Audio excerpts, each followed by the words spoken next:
This episode of the Future of Work podcast is brought to you by ServiceNow. Today's workforce expects consumer-grade service experiences, but HR is too busy manually responding to repetitive employee inquiries, leading to lengthy resolution times and frustrated workers. With ServiceNow, you make service delivery more efficient for HR and provide fast, personalized employee service, even for cases that require action from other departments. This year, Forbes also named ServiceNow the world's #1 most innovative company. I've also personally known Pat Waters, who's the Chief Talent Officer at ServiceNow for several years, and I'm always impressed and inspired by the work she's doing in the HR space. According to their CEO, John Donahoe, not only is ServiceNow helping to make the world of work better for people, but they're leading by example in using their own technology and platform to drive a truly digital and employee-centric experience within their organization. You can learn more by visiting servicenow.com/HR. And of course, don't forget to subscribe to the newsletter to get access to the podcast episodes right when they are released, along with transcripts, free training videos I create, and a bunch of other fun stuff. You can do that at thefutureorganization.com/newsletter. If you look at the pace of change over the last, 30, 40 years, and since the inception of Walmart, if you look at it, it started as a small 5 and dime, and then it started to evolve and it started to change. It went from where you had the supply chain, the distribution centers, then you had the super centers. And then if you look over the last probably 5 to 6 years, the pace of change has tripled. And I think it's not just within Walmart, but it's indicative of all the society, and it's probably from the technology changes. But you can see recently we bought e-commerce companies. We've announced pickup in store, online groceries, and we're continually to evolve. And the pace of change, I think, will continue to pick up. And, we're right at the forefront of that from, the competitive standpoint and also changing how we work internally. That's Clay Johnson, EVP and Chief Information Officer at Walmart. For today's episode, I actually have two guests, Clay and also Jackie Caney, who's the EVP and Chief People Officer at Walmart. With over 2 million employees, Walmart is the largest private employer in the world. So as you can imagine, it is a huge challenge to be able to retain, train, and upskill that big of a workforce. I don't think most of us realize how tech-focused Walmart is when it comes to their workforce. As I learned in today's conversation, they are using virtual reality for training, Workplace by Facebook for communication, blockchain to track food back to its source, as well as mobile apps, AI, IoT, and much more. This is definitely a conversation you won't want to miss. We also touch on how HR and IT collaborate, how they balance what's right for the shareholder versus what's right for customers and employees, what store number 8 is, and how they are using it to test out new ideas, and the top trends that Jackie and Clay are paying attention to. We talk all the time about how we are people-led and tech-enabled, so investing in our people and our humanity is what Walmart is rooted in as our competitive advantage. So we have been investing in our people, in particular the last few years, around salaries, training, and education. And recently, we've while we are, have been moving wages, we've announced new education benefits that our associates have been asking for, and we are excited to deliver.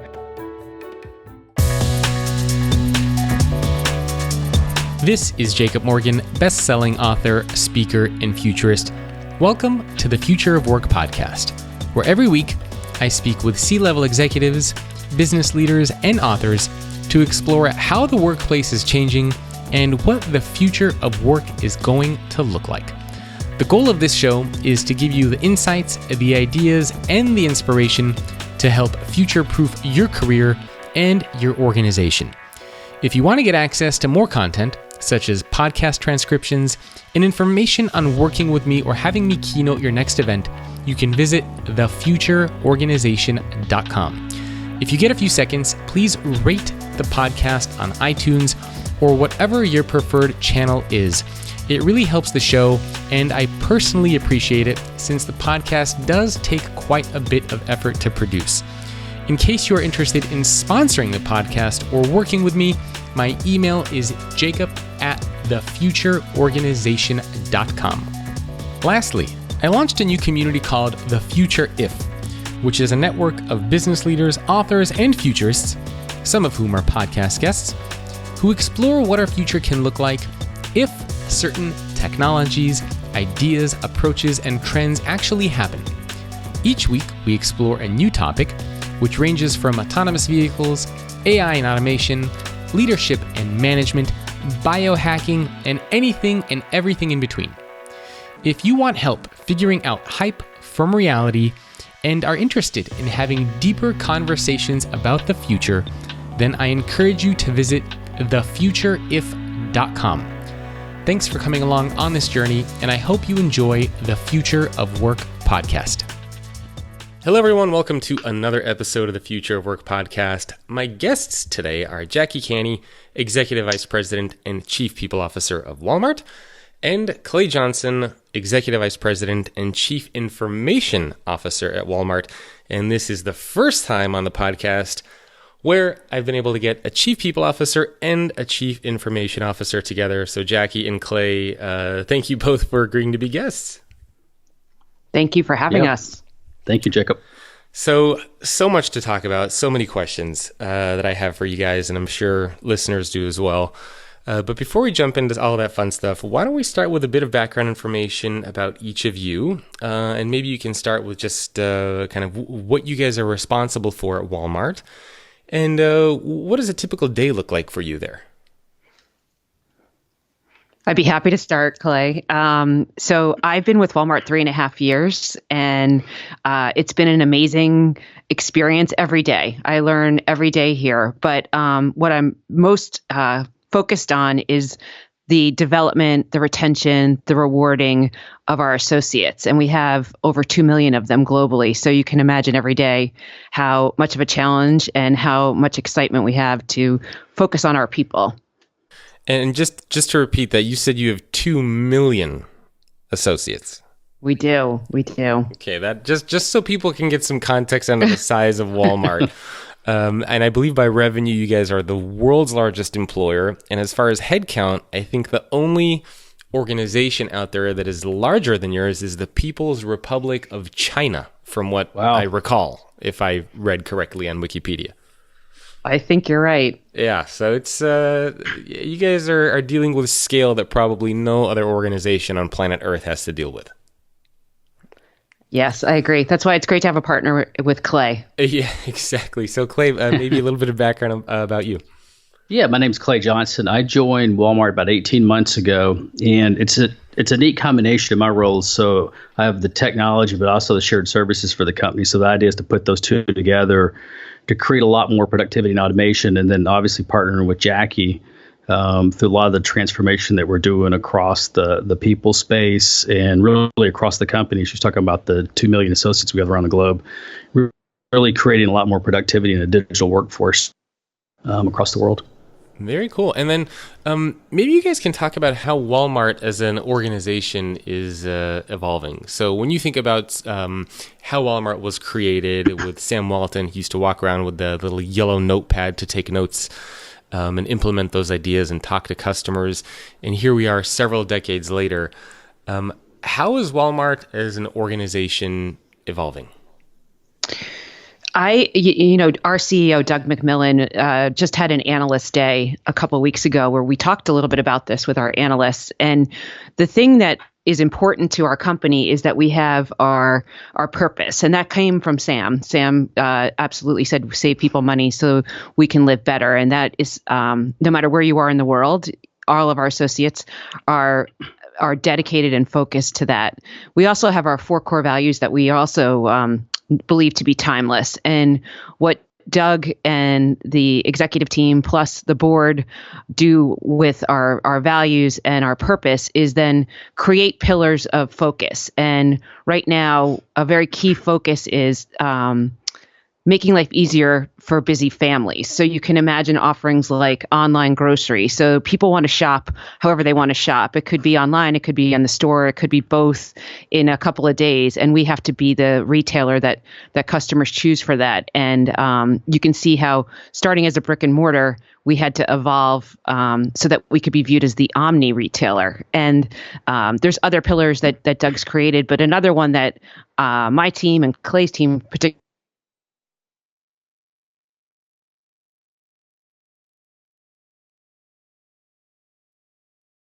But we also know that to multiply our effect as a company and for our associates and for our customers, we need to double down on that strong culture that Sam created and our leaders created, but also become more digital, to get more productive, to have a better associate experience, to have a better customer experience. And I think that's how I see the evolution happening of our company. I don't know, Clay, what you think. Yeah, I'll add a little bit of that kind of to tack on what you were saying. Is it's interesting if you look at the pace of change over the last 30, 40 years, and since the inception of Walmart. If you look at it, started as a small 5 and dime, and then it started to evolve and it started to change. Went from where you had the supply chain, the distribution centers, then you had the super centers. And then if you look over the last probably 5 to 6 years, the pace of change has tripled. And I think it's not just within Walmart, but it's indicative of all the society. And it's probably from the technology changes. But you can see recently we bought e-commerce companies.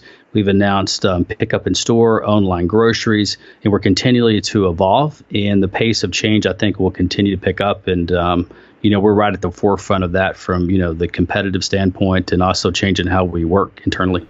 Yeah, and I definitely want to talk about some of the interesting technologies that you guys are exploring and focusing on.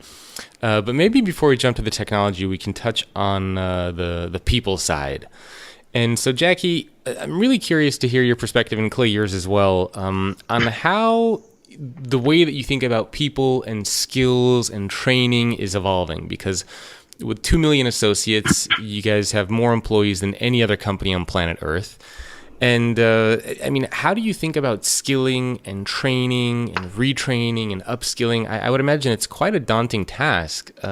So how are you tackling some of those challenges?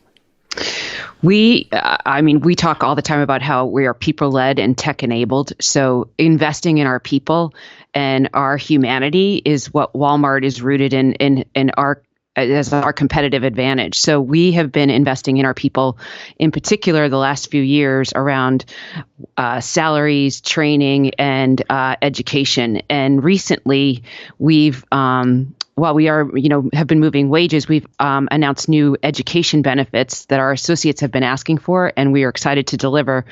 One of them is $1 a day college opportunity. So associates who want to get associate degrees or bachelor degrees can now, for $1 a day and get credit for work, be able to enroll and be conferred those degrees. And it's so exciting. We've had over 2,000 associates sign up in 3 months for our 4-year degree program, and I expect that we'll just continue to see that accelerate. So there's one formal education that happens outside of the company that we're enabling.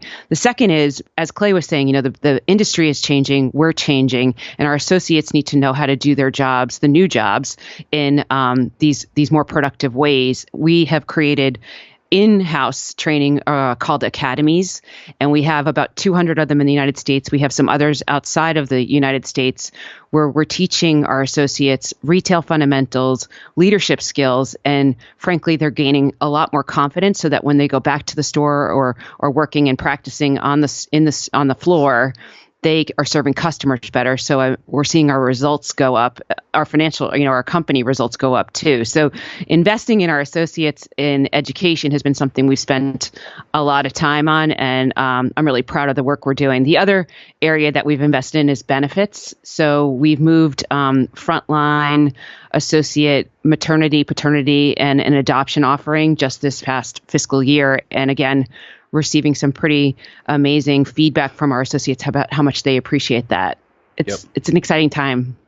Yeah, and Jacob, I add to that a little bit is one of the partnerships me and Jackie have is like, how do you continue to deliver the learning with the right platforms? If you look at how the workforce has changed over the last few years, is people are going from less classroom led to more, hey, let me learn on demand. And we're providing that through a lot of mobile technology and things. I mean, you just look at the kids, and I think about mine in particular, the 18 years old, everything's watched in short video clips. It's YouTube or short video clips, and that's how they learn.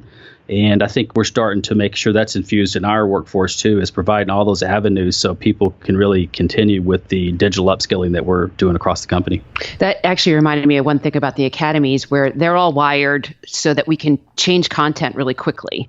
So those academies can pivot if it's a new way of working or a new process or a new tool that we want to introduce, and it's really impactful. There's no downtime to shift the content, and we've had over 600,000 associates participate in it. Yep, it's all mobile. Yeah. Wow. Yep. Yes, I love that you guys are sort of evolving the way that we learn in our personal lives and kind of bringing that inside of Walmart. I think that's great.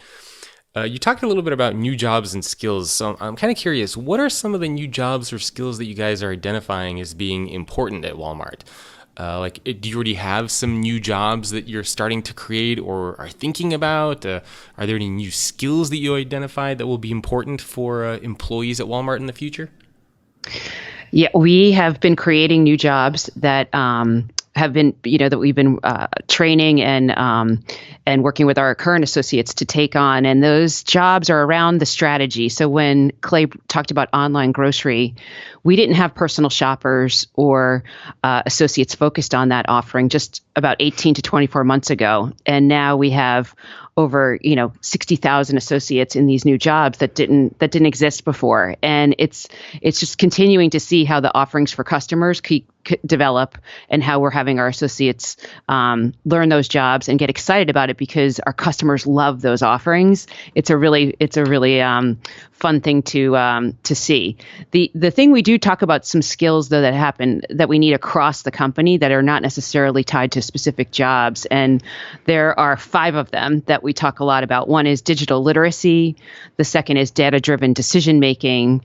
The third is a growth mindset. The fourth is a flexibility and adaptability. And then the 5th is empathy. And empathy is something I know lots of companies are talking about, but one of the things we believe is that, especially in retail where it's deeply personal, having empathy for a customer situation is important. And we're using VR to have associates experience moments in virtual reality so that they can be confident and know how to handle them in actual reality. And what I like to think is, and what I believe we're seeing is not only are they showing empathy, but they're showing compassion for our customers.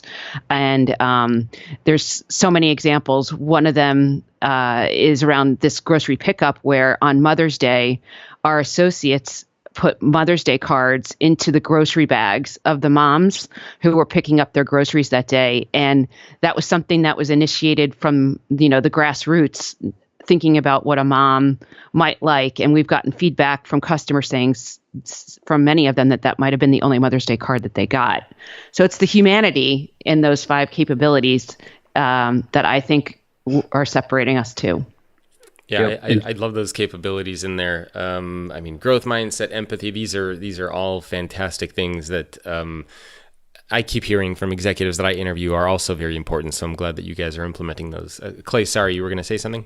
No, I was just going to add, the things Jackie highlighted was key. And I think it's also the digital literacy piece that's important there. I remember sitting in a meeting, I think Jack, you were in there too, and a lot of the business leaders in there, and Doug was there. And we started talking about a lot of the kind of technology terminology like cloud, DevOps, and all that. And I remember somebody was saying, well, we probably need to put that in business terms so the rest of the company can understand it. And I remember Doug stopping, looking around and says, no, we need to make sure people understand these terms across the company because these are the things that are changing the way we work and changing how the company operates. Everybody needs to have that digital literacy across the company. And I think Jackie and her team are driving that across our whole company. It's really important. Yeah, that's very cool. And I love that you guys are using VR for empathy training. So I wanted to talk about that just for another minute because from a lot of the companies that I interview, it seems like VR is, sort of, kind of, maybe being tested out a little bit and explored, but it doesn't seem like it's actually being used in many organizations.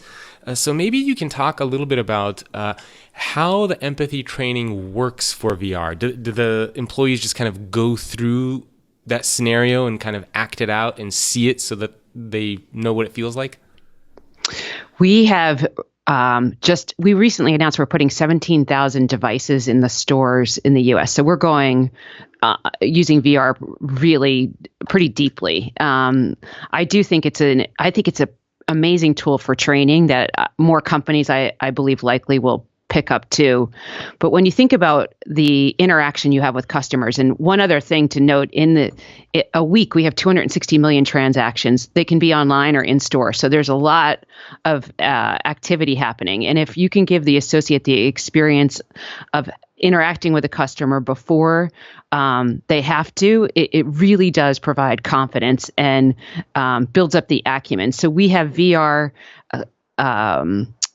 classes or modules on how to work in the back room, or how to work behind the deli counter, or how to help when you're delivering groceries to a car, what it feels like when a customer's impatient or their kids are impatient, and have that moment happen before you have to, manage that in the reality. And we're going to continue to add those modules of education, and our associates really do love it. That's super cool. I love that example. I think that makes a lot of sense, especially for the employees who are working on the retail side. There's one other, Jacob, that we in the home office too, where you don't think maybe, that we have a lot of associates who work in our home office too, that we have a VR that does courageous conversations. So if Clay's got to give me feedback, that can be hard to do if it's hard feedback to give, but Clay could practice that with virtual reality, and then there's an avatar that gives him a score about how well he communicated or not communicated, so that he can practice on making that better. And so I think that VR we're just scratching the surface on where I think that could go. That is so cool. You guys are blowing my mind with the VR stuff. I haven't actually heard any companies using VR for their employees to kind of practice those hard conversations. I love that. I think that's also a fantastic example of how to make that stuff work. So two kind of follow-up questions, because you mentioned home office and retail. So I thought maybe we could take a look at the difference between those two segments of employees. So maybe, obviously, if you're working in retail, you're working in a Walmart location. But what about for the back office employees? How many back office employees do you have? And what does that kind of corporate environment look like? Is it open? Is it cubicles? Is it like free food every day and, alcohol and all the stuff that you keep hearing about in the Bay Area? Oh, it depends on the location. Actually, Yeah. Jacob, Clay, and I are laughing a little bit about this. We have locations all over the world where we have associates who are in HR or finance or technology or merchandising or central operations that our footprint is very much global. So we have associates all over the world that do these home office jobs. There's people in Bentonville. There's people in Silicon Valley, DC, Hoboken, in every market that we operate. And there are roles like HR, finance, technology, merchandising, central operations, you name it. We have meteorologists and pilots. It's a very vast array of careers. So tailoring what those markets are demanding for talent is what I spend my time on thinking. So in Silicon Valley, the free food thing, it means a little more than it does here in Bentonville. And here in Bentonville, having a great quality of life and the ability to have a community that young families in particular love living in is a huge talent magnet for us too. So it's hard to say. There isn't one answer across each one of those home offices. I don't know. And Clay, you do a lot of recruiting around the world too. Yeah, I would say the same thing. It's kind of indicative of the area you're in. If you're out in Silicon Valley, or for example, we have some offices in Austin and Dallas, and then in Hoboken with our jet. Those are very open facilities where it's a very open environment where people are working together and co-located together. I would say the home office used to not be like that, but it's changing very, very quickly, where you're starting to see a lot more of those type of open environments. And as we build a new campus, you'll start to see a lot more of that infused across the whole company. So it's basically customized to the location. So it's not going to be kind of like a template that you just copy and paste from the Bay Area to Bentonville. It's different in each location, which I think makes a lot of sense. Yes. Yep. Okay, perfect. And then as far as what a typical day looks like for those types of employees, maybe you can just kind of walk us through, if you work in corporate or if you work in a retail store, how does that day differ? I mean, aside from kind of the obvious of, serving customers versus being in the back office, Is the rest of this stuff pretty similar as far as the technologies you can get access to, how you can stay connected, all that other sort of stuff? Yeah, I would say across the company, I mean, one of the things we've been focused on is how you take the kind of the consumer grade technology and infuse it across the company. If you look back years ago, what you had at work was a lot better than what you had at home. And now it's really flip-flopped where what you have at home from a consumer is a lot better than what you see at work. So we're trying to bring a lot of that across and let people experiment how they can collaborate better. We've rolled out Workplace. Me and Jackie put that in, a year ago? Mm-hmm. About a year ago. So Workplace, which is the Facebook product, so allowing people to communicate across where if you're in a store, you're in the back office, home office, any part of the company, you can kind of see what's going on through the rest of it and looking at these channels and allowing a lot more active collaboration where people can respond. They can see the pictures, the videos. They can definitely work in a different way than they have in the past. But I would say the difference in the way people work is we're trying to make it where it's really, really frictionless across all these different areas. So if you're working in a store, you're working in corporate, you're using the same type of technology. And right now it's really focused on mobile, a lot more mobile apps. So pushing a lot more of that into the associates' hands in the stores and doing the stuff like Jackie was talking about around the VR and giving them access to a lot more data and insights so they can make decisions real time, or using a lot more AI or ML to let them help make decisions based on some of the computer algorithms. One other thing to know is that over 90% of our associates are in the field. So what we do in the corporate offices is all in service of those associates who are in the field serving our frontline customers every day, making their lives easier so that they can serve our customers better, and reminding us every day, whether we're in Bentonville or Reston or Toronto, that we're thinking about how to be in service to those associates. What trends are you both paying attention to?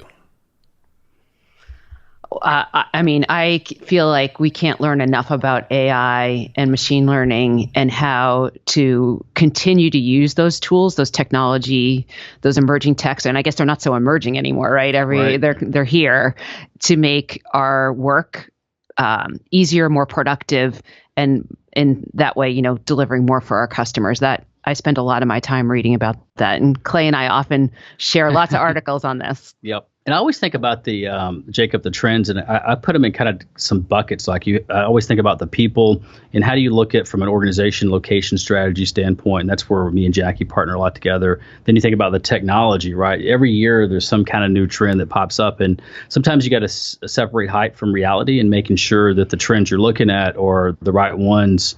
But keeping a close eye on those. And then obviously the customers, which Jackie talked about earlier, is very, very important. And then obviously one of the things we look at from the company is obviously competition and making sure that we're outpacing the competition and changing as the consumer habits change out there too. Yeah, which is definitely not an easy thing to keep pace with, because things, as you mentioned at the beginning of the podcast, the pace of change is just enormous. So it's not easy to keep up. Yep. So you talked about a couple of different technologies. You mentioned machine learning, AI. So that's probably a good segue for us to talk a little bit about how Walmart is using technology. I'm sure people have read different articles, the scan and go technology, IoT, the pickup towers. I even want to talk about the store number 8 incubator that you guys have. But maybe very high level, can you talk about which emerging technologies you guys are using and any examples or stories you can share about how they apply to either employees or customers? So VR was a fantastic one. So same sort of idea, but maybe we can look at some other technologies you guys are exploring. Yeah, some of the things, obviously we're trying to infuse technology really pervasively across the company, and IoT is a big one. And if you take a look at our stores, we'll just take the U.S., for example. We have 5,000 stores in the U.S., 10,000 globally. And one of the things we're doing is putting IoT in there. And we started with some very simple use cases where we started to put alarms on freezers. We started seeing where across 5,000 stores, you would have a freezer go bad and it would create food spoilage. So we were trying to figure out how do you actually enable the sensor where it drops below a certain temperature, you trigger an alert, trigger somebody to go do something. The alert says, okay, let me go get a dispatch to go fix it. And we were able to solve that problem. We're like, okay, how do we expand IoT to do a lot of different stuff? And we started tying it into things like computer vision, where we're able to see slippage, people slipping in the stores based on spillage. We're also starting to look at HVAC, and one of the bigger use cases around energy. So if you look at the 5,000 stores across the U.S., we're, I think, the second largest consumer of energy. So how do you actually lower that energy footprint? And things we're thinking about is, you can look and take prices of the grid. You can see how many consumers are in the stores. Is a certain area in the store have more people concentrated in it? And then you can actually lower the temperature, but other parts of the store might not. So you can actually raise the temperature. Also, you're looking at all the different refrigeration areas. So you're starting to take in that whole ecosystem of energy and applying IoT to it. And with IoT, the key is how do you take all the data off of the sensors and do something smart with it? And in the past, you just haven't really had the computing power to do it. So we're looking at a lot of edge devices that sit in the store that can really make those real-time decisions. And then we're looking at kind of the concept around micro clouds. How do you take regions or a group of stores and start making decisions based on that region or group in a lot more intelligent manner? So IoT is a big push for us. Obviously, taking the data and insights is another piece, but I think the data and insights really pervasive across the company, but IoT is a great use case. Yeah, the other thing that Clay and the team are doing is they think about the business problems that they're trying to solve and then apply the technology. And one of the other pillars in our strategy is to be the most trusted retailer. And that means having the right quality of food that we're selling, that we're, the value our customers are getting for the products they're buying. And what Clay and the team have done is applied blockchain to food safety, and having blockchain be able to say the source of the food to the actual point of when a customer buys it, so that the customer can have confidence the product that they're buying is exactly what they expect it to be. And I think that's one example that probably people wouldn't think of Walmart using blockchain and how it would apply to food, and then thinking about the other applications of blockchain that I think will just emerge out of this. It's pretty amazing. Yep. And then go ahead, Jacob. Oh, so I was just going to dig in a little bit on that, because I think that's a really cool example. So maybe you can walk through. So blockchain, you're using it to basically figure out where the food is coming from and tracing it back to the source? Yeah. Yep. Huh. So how does that actually work? I mean, not to get too technical. I'm just now very curious in how this actually applies. So are you able to walk through maybe like an example of how that works? Yeah, if you think about some of the you can see some of the use cases we put out there around pork and some of the fruits, but if you look at it, it's really from the origin. So you think about it's really like a ledger. So if you think about the blockchain, it's really a ledger of entries of where the actual the food originated from, and then like in this case, the temperatures that the food was stored at as it transported through the whole value chain and actually get delivered to the store. But each area or each event gets logged into this kind of ledger, so you can really trace it back to saying, hey, this exact piece of fruit or pork came from this actual farm. That's where it originated from. And what's nice about the ledger is it's not really changeable. So once it's put in, it's there. So people can't manipulate and stuff like that. So you really can say, you really trust the origin of where it came from. Oh, very cool. Okay, that makes sense. And now let's take 90 seconds to hear from our sponsor, ServiceNow, and their Chief Talent Officer, Pat Waters. Every company has an employee experience, those intentional and those organically created. For CHRO, you start by crafting your vision and you look at those moments that matter. They look at what is the business problem or opportunity they're trying to achieve, and they craft their talent strategies to not only achieve that goal, but actually to set themselves apart differentially in the marketplace to attract great talent. What I like to look at with my peers is how do you automate the processes that are repetitive? How do you create insights into tools and technology that allow me to think ahead, not 2 steps, maybe 5 steps? How do we create tools that create less friction for me as an employee that makes me free up opportunity and time to do things that I love to do? That is changing the way people do work. CHROs are helping redefine how talent works today. The benefits of intentionally crafting an employee experience is high. It's retention, it's engagement, it's better productivity, it's unlocking discretionary effort. So if you free up some of my time, and I'm excited about my job and my work and collaborating, then I'm going to use that extra cycle to help others be successful. If you don't do that, you will lose that talent that you crafted for such a long time. The most successful CHROs today are looking around the corners, and I can't wait to see what they find. If you want to learn more, please visit servicenow.com/HR. And now back to the podcast. So I suppose the rationale for using blockchain as opposed to, I don't know, like an Excel spreadsheet, for example, that just has, here's where it came from. Somebody signed off on it. I suppose the security and the trust and knowing that it can't be changed and what's in there is kind of the truth is the reason to go with something like blockchain. Right. So trustability. Yep. Very interesting. I would have never thought to use blockchain for food. That's fantastic. Any other ways that you guys are using different technologies? For example, I'm really interested in the pickup towers you rolled out, the scan and go technology that you guys have going on for customers. I read somewhere that even, are you guys piloting like using text shopping or some sort of AI bot where you can converse with that to get shopping ideas as well? I think I read. Yeah, that's on the Jet Black piece, and I actually think you're going to see that pick up more and more as more of the conversable type, either shopping or ordering, where people do it through text or through some other platform where they can actually order or get help or questions through more of a conversation, but it's really a bot that sits on the other side doing the work.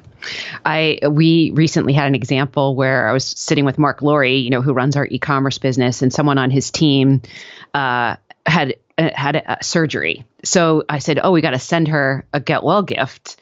And he pulled out his phone, the app, and together he said, we described her family, we described what happened.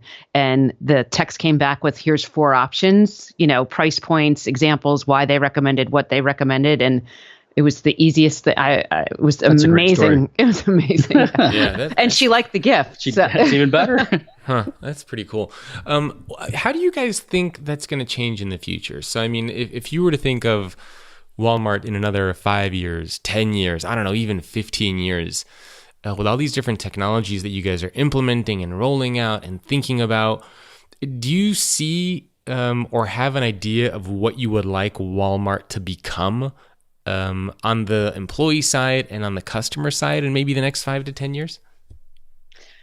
I think 10 years is really hard to predict, or maybe it's easier to predict because you can be really crystal ball. Where's all this going?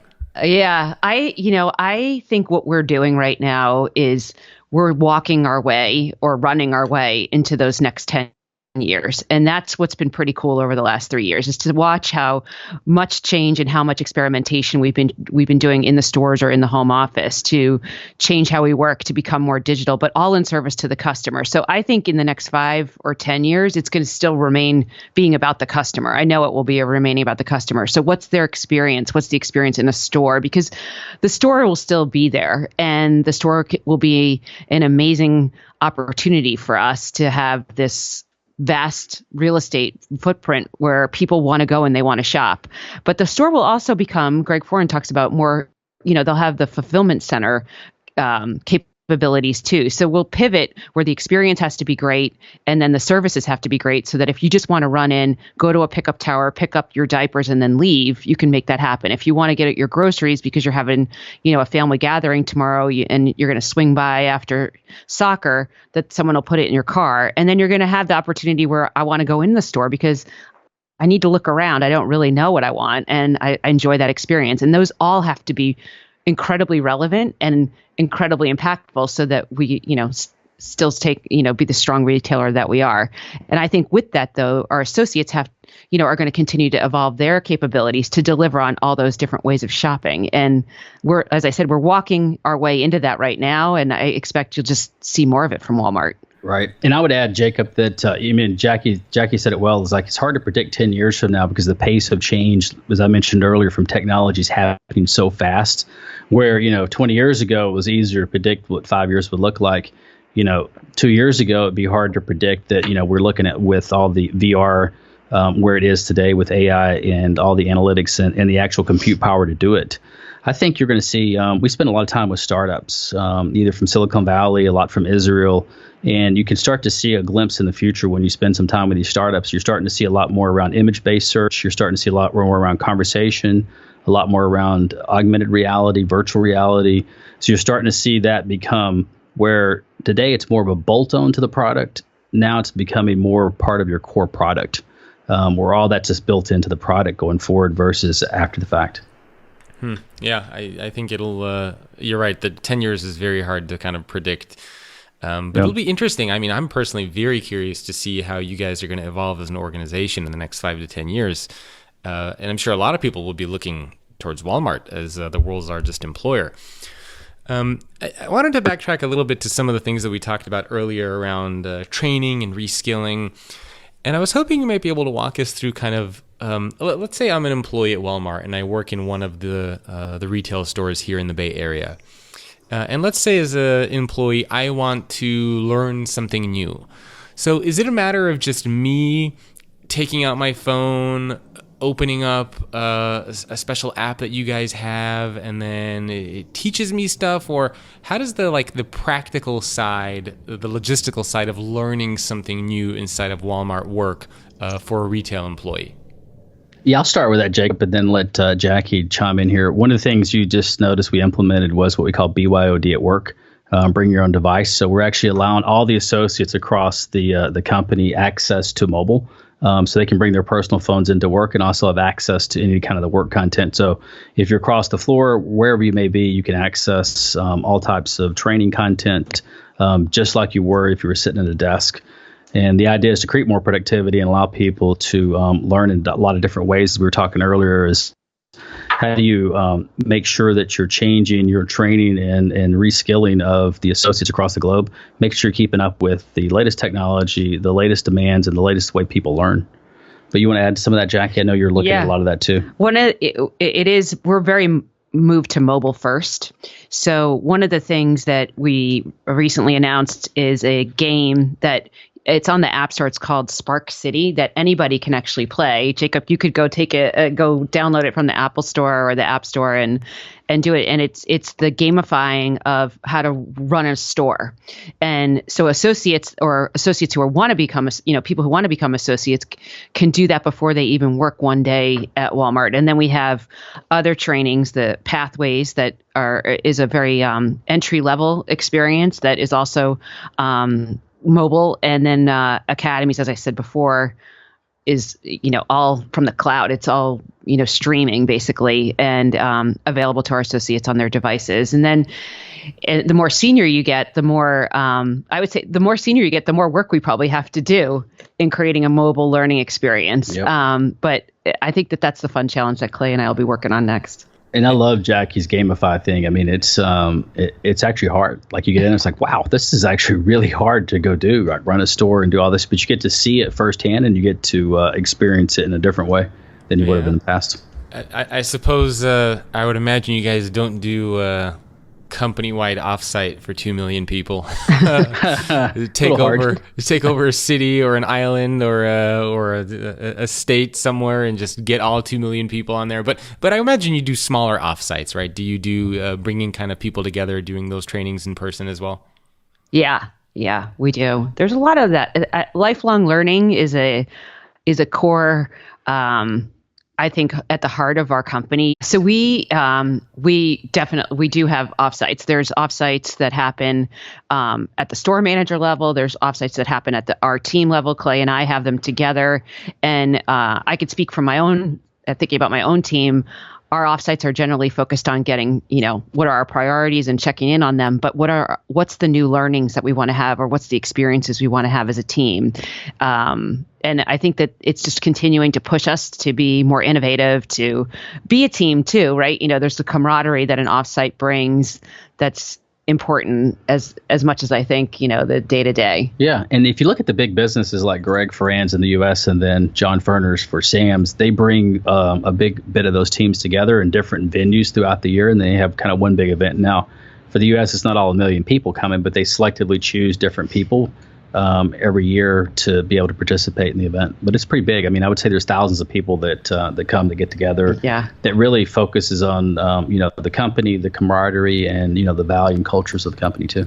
We have a shareholders meeting in June that if you could Google it and watch it on YouTube. That I have never seen anything like it. It's part business meeting, part convention, part rock concert. Yeah. But we celebrate, it's a big celebration of our associates, and Doug and our chairman all talk, and our Brett, our CFO, to give an update. And it's a rallying moment. It's a huge cultural symbol, I think, that if you have the opportunity to attend, people they love it. Yeah, they love it. Well, now that you're mentioning shareholders, I was going to ask you, how do you balance shareholder value versus doing what might be right for employees or even customers? Because I remember a while ago, you had a huge investment in training, I think $2.7 billion.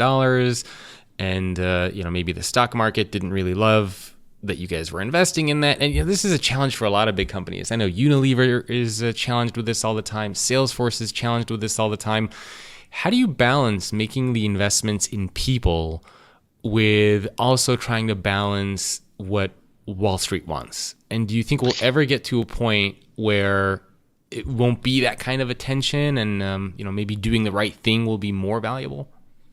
I think that Wall Street and customers are looking more at what the values of a company. So we talk a lot about shared value, which is where you can be doing good and performing well as a company. And what drives us is that shared value concept, and having our associates have the benefits, the training, the education, the wages that are market relevant and leading in many ways. That's how we differentiate as winning. So we talk about our people make the difference. That's absolutely what we believe. And I think that you'll see that people talk about companies, and they say our people are our asset. Our people are our company, and investing in our people is investing in our company. And I would say, if you look back at our results since we made that public announcement around, where Wall Street kind of dinged us on the share price, our results continue to climb. And that's, I do believe, because we are providing a better customer proposition, but that's because our people are better equipped with the tools, the education, the training that they need to serve the customers, whether it's online or in the store. And I've always seen every company I've worked at has always had that friction between, the customer and internal versus the investment actually to reward shareholders. I actually think it's, I think if you take care of the customer and the associates, that will also take care of the shareholder. And if you look at any company that's done that, really spent a lot of time invested in both of those, the stock price, the shareholders are actually rewarded longer term. And we have great leaders that believe this, so Clay and I have great support from, the CEO, the board, the CFO. Everybody. Yeah, it's good to have that executive support. Speaking of leadership, what role do leaders at Walmart play in driving all of this transformation? And so maybe we can talk a little bit about leaders at the executive level, but also maybe leaders, maybe just like store managers or people that are managers of different teams. A great store manager has a huge impact on the community, the results, our associates. And Greg Foran, who you've heard us talk about, he's the CEO of the U.S. business, spends a lot of his time developing the store managers and selecting store managers so that the rest of the store works. It flows from how strong that store manager is. So having the rigor there to be able to pick the right people, have them be prepared to take those jobs, have the right succession planning. He spends a lot of his time there along with his people lead. And then as you move out of the store, we have the same thing. We do talent reviews quarterly. We have constant conversation about what do our leaders need. And we recognize, especially right now in this time of digital disruption that's happening in the industry and in our company, giving our leaders the tools and the confidence to be able to lead through that is probably one of the most important things I think we can do. They understand merchandising, they understand store operations, but leading a team through change it can be hard. It's very hard. And I love what Brett Biggs, our CFO, says a lot. He says everybody in the company is a leader, and they all have to understand that everybody's in a position of leadership. And I actually love that. If you think back about the foundations of the company, or how you want the company to operate, it's so true. Everybody has a chance to be a leader. Yeah, I love that mentality. I think that makes a lot of sense as well. And so are you guys thinking differently about leadership or management? Because it seems like over the past few decades, the role of a leader, the role of a manager has changed. Are you seeing different qualities or skills or criteria emerge for what you guys are looking for to be a successful manager and leader at Walmart? We have we've had particular areas that we focus on, whether it's diversity and inclusion, the innovate and grow, driving strategy, having vision. Those are some of the core delivering results that we expect of our officers. The one that we've recently added, or I should say recently in the last 2 years, is this digital literacy, to try to help our officers see that this is an important skill that they need to also be developing in themselves. And it's something that you can learn at any point in your career.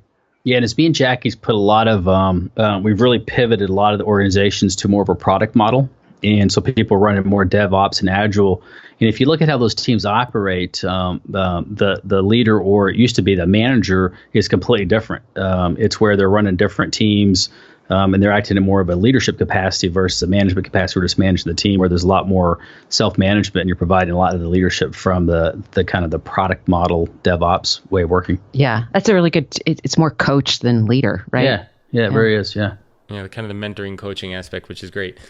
Well, next question for you guys is, I'm curious about the relationship that you two have together. So HR and IT. I feel like in a lot of organizations, oftentimes the chief people officer, the chief information officer, they don't always communicate or collaborate very well. So maybe you can talk about, how do the two of you work together? How often are you working together? Which projects do you team up on together? Clay and I talk. I bet we talk every day. Oh, guaranteed. I was just thinking about it yesterday, and I was thinking, okay, how many texts did we exchange, or different meetings we're in? It was 3, 4, and then different texts. One good thing about our relationship, it's real time. We're always cycling real time. That's just how we work, which really helps a lot. But it's interesting, the relationship. And you're right, a lot of companies it's not like that, but here it very much is. And me and Jack have created a great partnership, and it's nice because it trickles down to the teams, where it creates a lot more down below in different teams where they're working together. And Jackie had initiated the Workday, really changing really about a people transformation that you're putting in place, which had the teams working together a lot, and it really required us to work together.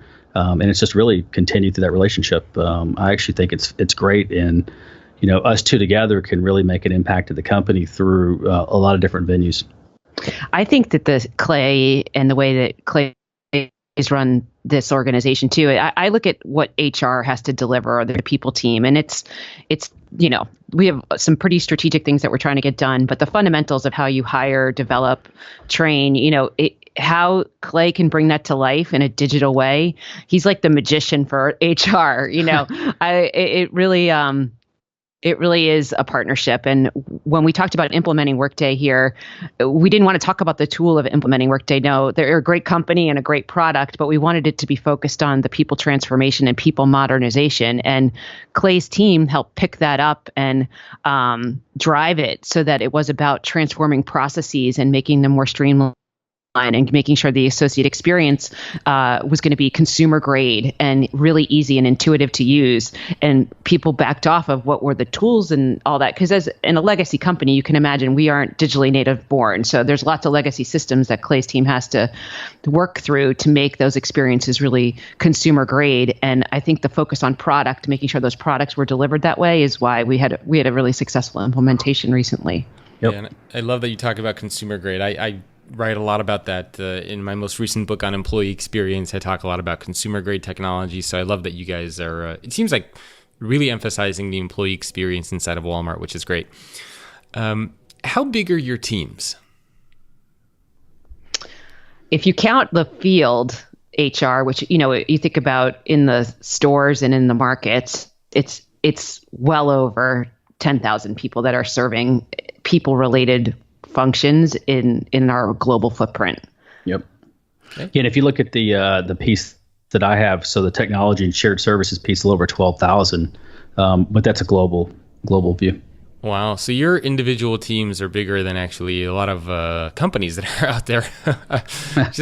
just so people can get the size and scale, right? I mean, in most organizations, I think if you're lucky, you see maybe a couple hundred people in HR, maybe around that in IT. But you guys are dealing with 10,000, 12,000 people in your respective departments. So I just want people to wrap their minds around the scale that you guys have to work with that probably no other organization does. And right. do you feel that inside of Walmart? If you think about the previous organizations that you were at when you came to Walmart, did it all of a sudden feel like, oh my God, this is a totally different scale? Did you feel that things were moving slower because of the size, or what was the kind of dynamic there for moving to such a large company? I think that big decisions move quickly and not big decisions move slowly. So if I could reflect, I think I'll take the maternity example. We had been talking about that benefit a little bit. Our associates brought it to us in the fall around wanting to create more of an adoption benefit. And when we had the opportunity in January to review that with our executive team, within basically a couple of days, we made the call to not just, extend maternity benefits, but we recognized if we didn't extend paternity benefits, that might not be the result we wanted, because we wanted partners and spouses of, the moms that were having the babies to be able to take off too, so that there would be more diversity, more inclusion there. And with that, we also said, we know our associates are looking for adoption benefits. And that decision was taken really quickly. And then if I think about slow decisions that, we kick around, sometimes it's probably just because it's easier to push those off. That's what's on my mind. Yeah. And I would say on the organization, the size, I always looked at it's not necessarily the size, but really the influence or impact you can have. And that's how me and Jackie approach a lot of it is how do you impact the actual company versus just the size of your organization? Because it's really the impact across the whole environment that's important. And I would say coming from other companies to here, it's really around the volume of the data. So, which is actually a plus, because now you have a lot more data, so you can create a lot more insights and gather a lot more information out of it. Yeah, I would imagine. Yeah. Well, I know we just have a couple minutes left, so maybe to wrap up, I'd love to touch on briefly maybe store number 8. I believe that's the name of your internal incubator program. So can you touch on that briefly? Like, what is it? How does that work? Because I think people will also find that quite fascinating. Store 8 is meant to be, it's where we're incubating the future of retail and trying new things, and not everything we can talk about because it's part of our R&D, I would say. But, when Clay talked about Jet Black, as we're hiring these entrepreneurs like Jenny Fleiss to lead and be CEOs of these businesses. It's not just it's really not just R&D. It's actually these businesses, so that we can see, can we scale it? And then, so there's a lot of testing happening, and then we roll it out there and then try again, keep rolling it out, keep trying again. And I think you'll see more of it. It's pretty awesome to have the dedication that Mark and Doug and Greg Foran have put into Store 8, that I believe when you ask that question about what's 10 years look like, I think it's happening in the store. It's incubating there. Yeah, and add to that, Jackie, the important piece that I see coming out of Store 8, which is starting to become infused across the company, is the fail fast model, where people are actually doing what you were saying, where not everything's going to work, and it's okay. But the continual innovation loops of trying, fail, try, is really part of the culture at Store 8, and taking that technology and learning from it, continue to try and coming out with the right product. And that could be a whole other podcast discussion as well. Yes, it could. Well, I know we are just out of time now. So thank you both for joining me. And where can people go to connect with either of you? I know you're both on LinkedIn. So anything that you want to mention as far as connecting with you or connecting with Walmart, please let the listeners know. We are always open and to learn from others. So Clay and I spend a lot of our time with our peers and other places, but LinkedIn is a great spot for me. I'm on Twitter, so is Clay. Yeah, we're definitely, actually, me and Jackie, it's our big users of social media. So you'll see us a lot out there on Twitter, posting a lot of different articles or a lot of conversable type things across with other peers or customers or people across the world. Very cool. Well, again, Jackie and Clay, thank you so much for taking time out of your day to speak with me. Yeah, thank you. You. And thanks everyone for tuning in. My guest again has been Jackie Canny, Executive Vice President and Chief People Officer at Walmart, and Clay Johnson, Executive Vice President and Chief Information Officer at Walmart. And I will see all of you next week.